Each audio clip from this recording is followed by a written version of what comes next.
Hi everyone and welcome to YouTube channel for Craft Woodworks. This is the first video that I'm making for this channel and I thought it would be a good idea to start off with a project. I've got a client that wants to put varnish on a table that is made from white oak. But he does not want the varnish to make the wood appear yellow, and that is a common problem when we deal with light woods. So this is a sample piece. This is a red oak, but I think it will react the same to the varnish. I'm gonna do a few tests of off-the-shelf products that the client can then go and buy and apply the varnish as per the instructions on the packaging. So the first one I'm going to test is wood oak. This is a common product in South Africa. Yeah, it's a wood oak. The second one I'm going to test is called a Rust-Oleum polyurethane based product. So this product you can wash your applicator with water afterwards, which is nice. The third one is Harlequin's water-based sealer. Then I'm going to do a two-part varnish from Jacksolium. After that, I'm going to be applying a whitewash to the red oak before applying the two-part varnish. Then I'm going to be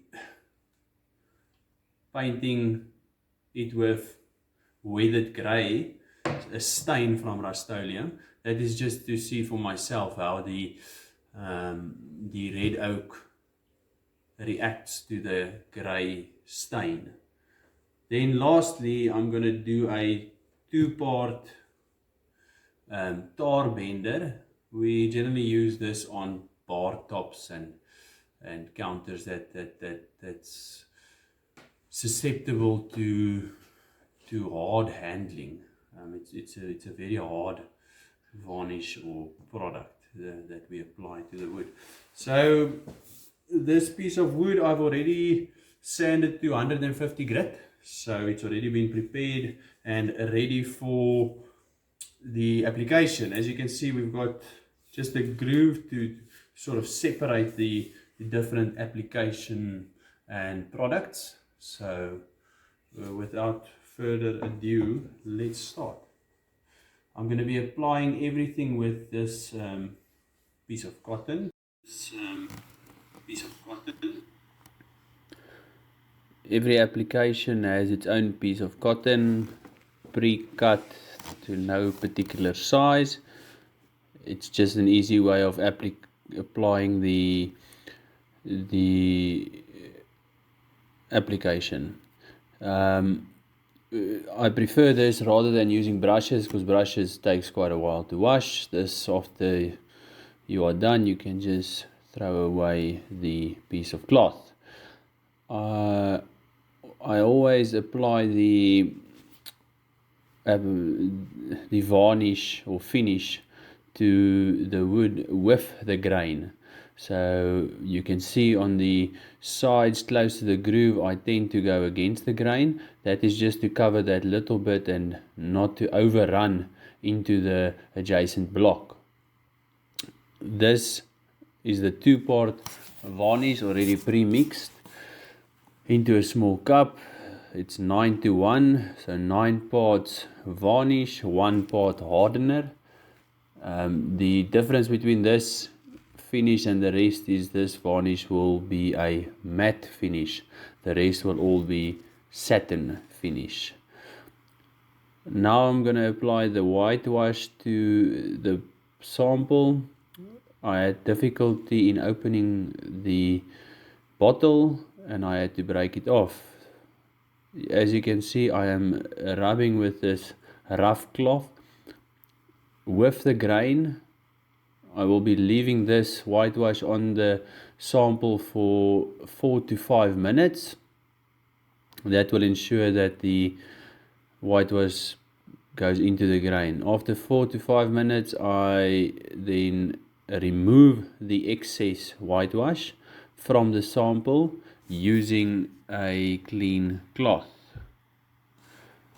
This is a solid piece of white oak that I found in the shop. I am applying the tar bender pre-mixed to it. As you can see, this application is slightly different. I'm using a stick instead of a cloth. It's just as easy to use a stick instead of a cloth. Then I'm wiping off the excess right after it with a clean cloth. We also have to wait for quite a while for the varnish to dry in order for me to start sanding it down with our 400 grit sanding paper, and we will be catching up after the drying has completed.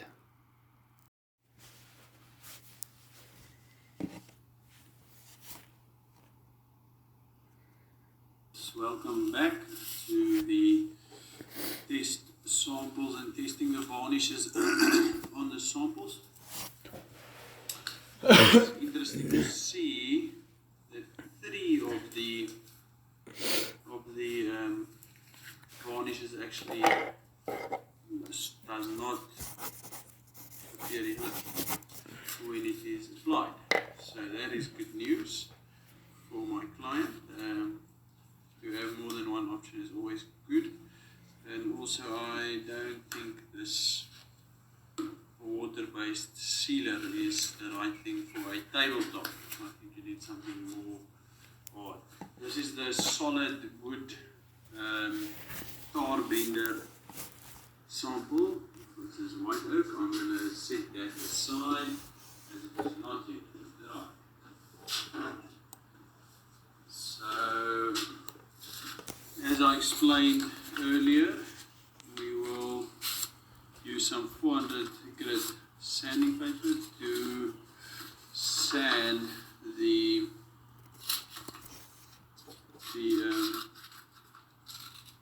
samples and make them smooth before applying a second coat.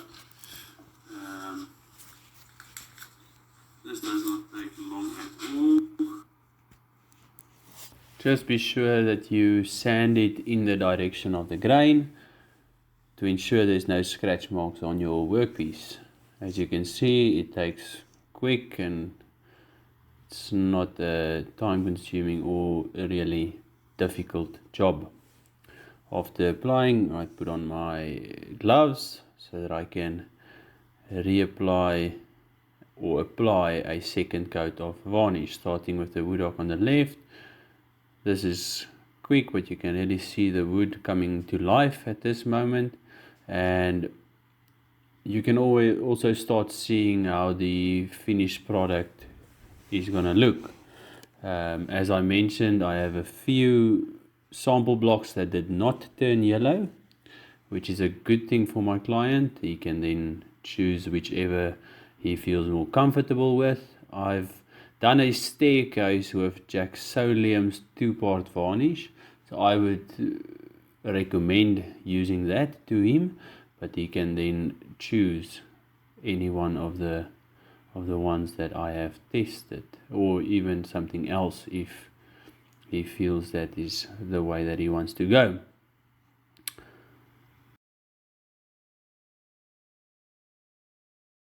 Welcome back. This is our third and final coat. First, we're going to use the 400 grit sanding paper. Again, just be sure to scrape it or sand it with the grain to ensure that there is no scratches forming on the surface that you don't want. Preparing new cloths every time I'm applying a coat, because of the fact that the product is drying even on the cloth. No real rocket science. I'm just applying the final coat, same as the previous coats. It is a process of opening, shaking, making sure everything is mixed, and applying it with the grain.